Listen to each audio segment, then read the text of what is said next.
Hello, അസ്സലാമു അലൈക്കും. അപ്പോൾ ഇന്ന് ഞാൻ കാണിക്കുന്നത് നേന്ത്രപ്പഴം വെച്ചിട്ടുള്ള നല്ലൊരു ചായക്കടിയാണ് ഇന്ന് കാണിക്കുന്നത് കേട്ടോ. ഇത് ഞാനിപ്പോൾ നാട്ടിൽ പോയ സമയത്ത് എൻ്റെ എളാമൻ്റെ അടുത്ത് പോയപ്പോൾ അവിടുന്ന് കഴിച്ചതാണ്.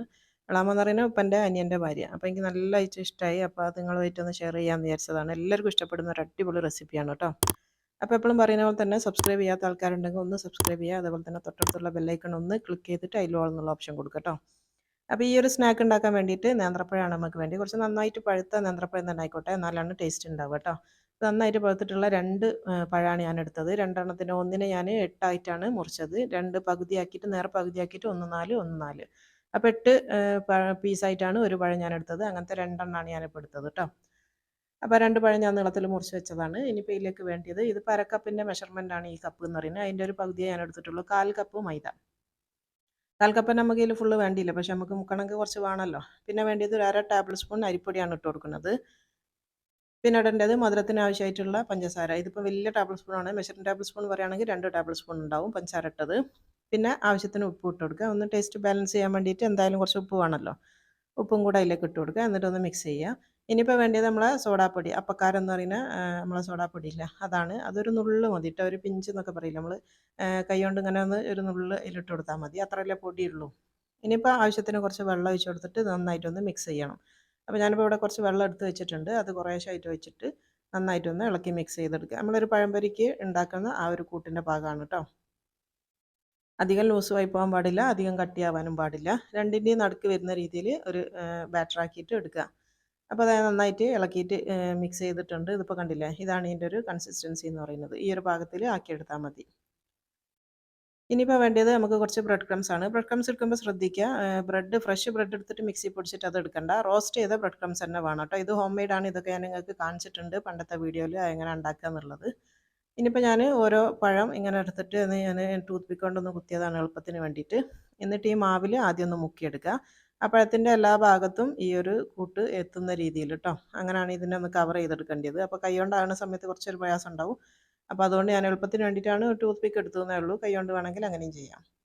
എന്നിട്ട് എക്സസ് വരുന്ന മാവൊക്കെ നന്നായിട്ടൊന്ന് കുടഞ്ഞിട്ട് അത് പോക്കിയെടുക്കുക. എന്നിട്ടത് ബ്രെഡ് ക്രംസിലേക്ക് ഇട്ട് കൊടുക്കുക.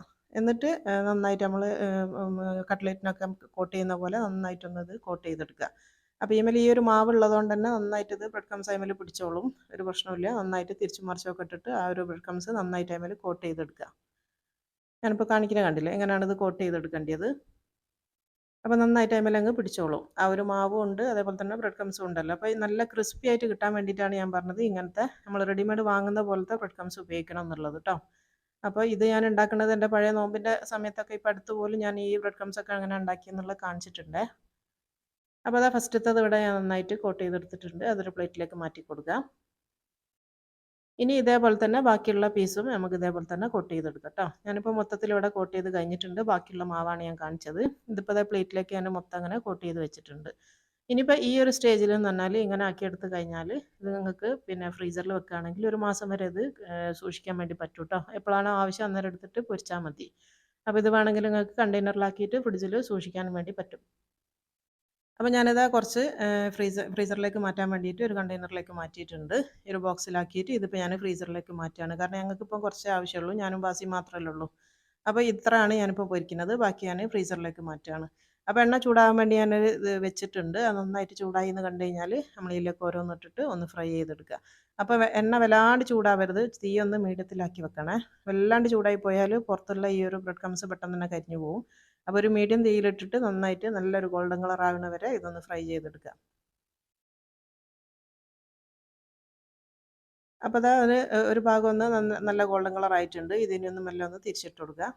അപ്പോൾ ആദ്യം തന്നെ ഇളക്കാൻ പോകരുത്. നന്നായിട്ടൊന്ന് കളറൊന്ന് ഗോൾഡൻ കളർ ആയി കഴിഞ്ഞാൽ മാത്രം സ്പൂൺ കൊണ്ട് തൊടാൻ വേണ്ടി പോയാൽ മതി കേട്ടോ. അല്ലെങ്കിൽ നമ്മൾ സ്പൂൺ ഇട്ട് തൊടുന്ന സമയത്ത് ആ ഭാഗത്തുള്ള മാവ് അങ്ങ് നീങ്ങിപ്പോവും. അപ്പോൾ പഴം പുറത്തേക്ക് വന്നു കഴിഞ്ഞാൽ ഇത് എണ്ണ കുടിക്കുകയും ചെയ്യും. അതാണ് പ്രശ്നം. അപ്പോൾ അത് നന്നായിട്ട് ഇത് രണ്ട് ഭാഗവും നല്ലോണം മുരിഞ്ഞിട്ടുണ്ട്. ഇതിന് ഞാൻ കോരി മാറ്റുകയാണ്. നല്ല ക്രിസ്പി ആയിട്ടുള്ള നല്ല സൂപ്പർ ആയിട്ടുള്ളൊരു സ്നാക്കാണിത്. എല്ലാവർക്കും ഇഷ്ടമാവും.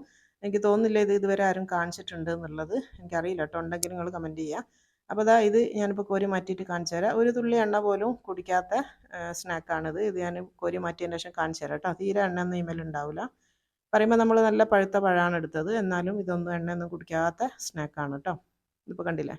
അപ്പോൾ ഇതേപോലെ തന്നെ ഇനി ബാക്കിയുള്ളതും ഇതേപോലെ തന്നെ ഫ്രൈ ചെയ്തെടുക്കുക. അപ്പോൾ ഞാനിപ്പോൾ അടുത്ത ട്രിപ്പും ഒന്നിട്ട് കൊടുത്തതാണ്. ഇനിയിപ്പോൾ ഞാനിത് മുഴുവൻ പൊരിച്ചിട്ട് കാണിച്ചു തരാം. ഇപ്പോൾ ഞാൻ ആ കാണിച്ച കംപ്ലീറ്റ് പൊരിച്ചെടുത്തതാണിത്. ഇപ്പോൾ ഇത് കണ്ടല്ലോ, നല്ല അടിപൊളിയായിട്ടുള്ള സ്നാക്കാണ്. ഇതിൻ്റെ ഒരു ശബ്ദവും ഞാൻ കേൾപ്പിച്ചു തരാം, ഇതിൻ്റെ ക്രിസ്പിനെസ് എത്ര ഉണ്ട് എന്നുള്ളത്. അപ്പോൾ സൂപ്പർ സ്നാക്കാണ്, നല്ല അടിപൊളിയാണ്. എപ്പോഴും പഴംപൊരിയോ ഇതൊക്കെ കഴിച്ചിട്ട് മടുക്കുമ്പോൾ ഇങ്ങനത്തെ ഒരു സ്നാക്ക് നിങ്ങൾ എന്തായാലും ഉണ്ടാക്കി നോക്കുക, എല്ലാവർക്കും ഇഷ്ടമാവും കേട്ടോ. അപ്പോൾ ശബ്ദം നോക്കിയോ.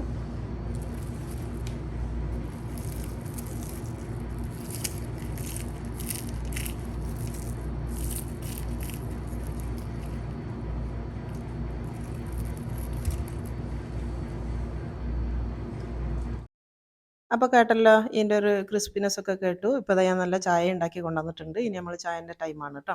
അപ്പോൾ ഈ ഒരു സ്നാക്ക് എല്ലാവരും ഒന്ന് ട്രൈ ചെയ്ത് നോക്കുക. ഇഷ്ടമായെങ്കിൽ ലൈക്ക് ചെയ്യാനും ഷെയർ ചെയ്യാനും ഒന്നും മറന്നു പോകരുത്.